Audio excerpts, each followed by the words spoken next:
I don't know. I don't really care. All I know is that the sun ain't 93 million miles away.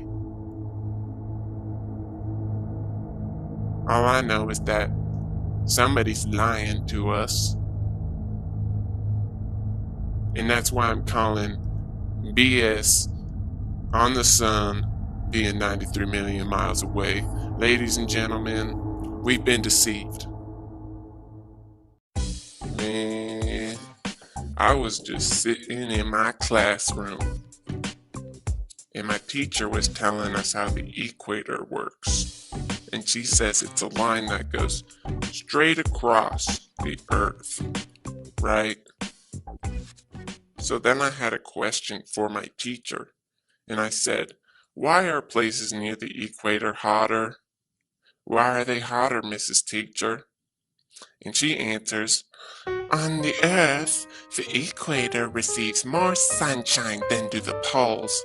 This is due to simple geometry of the Earth's curvature. A given amount of sunshine in a beam falling on the equator, which points directly at the sun, has a much more intense effect than the glancing rays spread over a much larger area of the curving surface near the poles. And then my teacher has the audacity to show me this little graphic. And she says, the equator is hottest when the sun is hitting it at 90 degrees. Oh, okay. And then she says, it's cooler at angles. So anything, so 45-degree angles, 30-degree angles, it's coldest. Let's just throw it in there, 60-degree angles. You're saying angles get cooler, right? Okay. Keep that in your thoughts, folks. So I go to earth.nullschool.net, a visualization of global weather conditions forecast by supercomputers, updated every 3 hours, and they show me this photo. Sea surface temperature on the globe.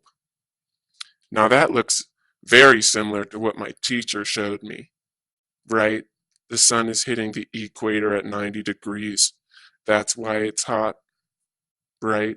This all makes sense. Oh wait, no it doesn't, because last time I checked, our Earth had a tilt. Remember, our Earth is tilted 23.4 degrees.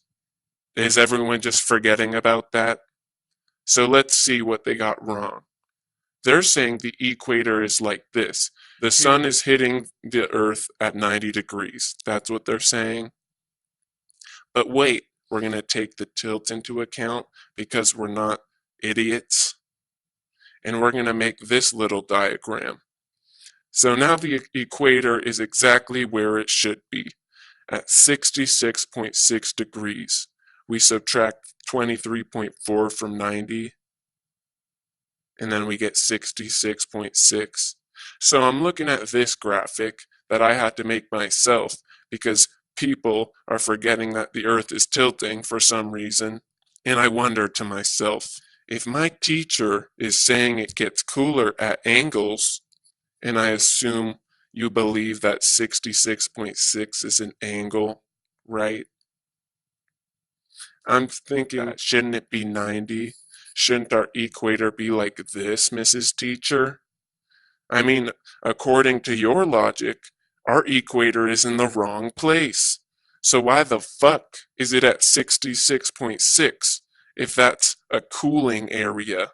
Remember you said it gets cooler at angles? I don't know, but you should certainly know. Shouldn't the equator look like this? That's what you're telling all your students. But it doesn't make sense because our Earth is tilting, remember? I mean, you should know that the Earth is tilting 23.4 degrees. I mean, doesn't that make a big difference? It means our sun rays are not hitting the equator at 90 degrees. It means they're hitting it at 66.6 degrees. Why is that happening? Is that little ray of sun just hotter than the other rays of sun? I mean, it seems like it's hotter than the 90-degree sun ray. But according to you, that should be the hottest one. So I'm confused. Help me out. So I'm going to now simulate a 90-degree angle on the equator, even though that this doesn't happen in real life. I'm just going to do it and see what happens. So in this photo, I simulated the angle. The sun is hitting the equator at 90 degrees. But wait, another problem is introduced. Now Antarctica is really fucking warm. Shouldn't Antarctica be melted if it's hitting it at 90 degrees? The equator is fucking impossible on the globe, folks. It doesn't make sense. Look at this image and tell me if it makes sense to you. How does that make sense whatsoever? I don't know. All I know is that my teacher, Mrs. Teacher, is really contradicting herself, and I think we should hire a new teacher, possibly someone who knows that the earth is tilting. That's a start.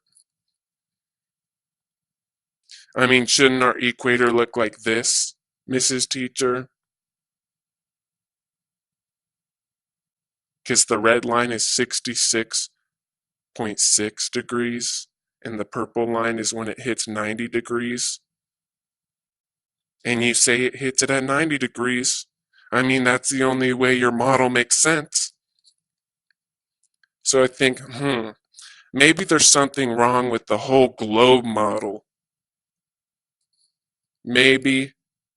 So I go back to earth.nullschool.net, I click on the flat earth model, and would you look at that? Something that actually makes sense, right? The sun moves around the equator in a circle, just like we predict it to, just like it measures perfectly. I mean, look at this photo. Doesn't this explain everything, folks? I mean, it's absolutely absurd if you still believe the equator is possible on a globe. It doesn't make any sense. It contradicts itself 2 or 3 times. And what are you going to say? It's refraction? Look at this photo again and tell me why this little sun ray, the 66.6 degree sun ray, the one with the green question mark, why is that so powerful? Why, Tell me. Can you tell me? Is it refraction? Are you going to start looking up on Wikipedia why that is? Because I'll sit and I'll wait. Isn't your teacher telling you it's supposed to be at 90 degrees like this? But then your teacher's forgetting that the earth is fucking tilting. Did that just slip your mind, everybody? And then why is the blue question mark sun ray not as hot?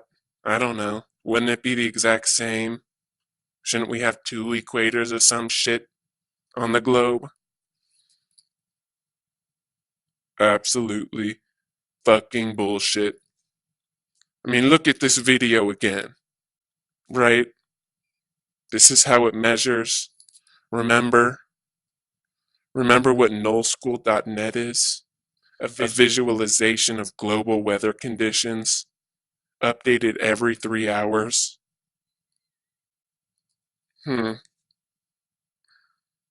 So it seems like what's occurring in real life isn't what's occurring with the globe model in real life. Feel like it's not synced up real well. And that's why I'm calling BS on the equator on the globe.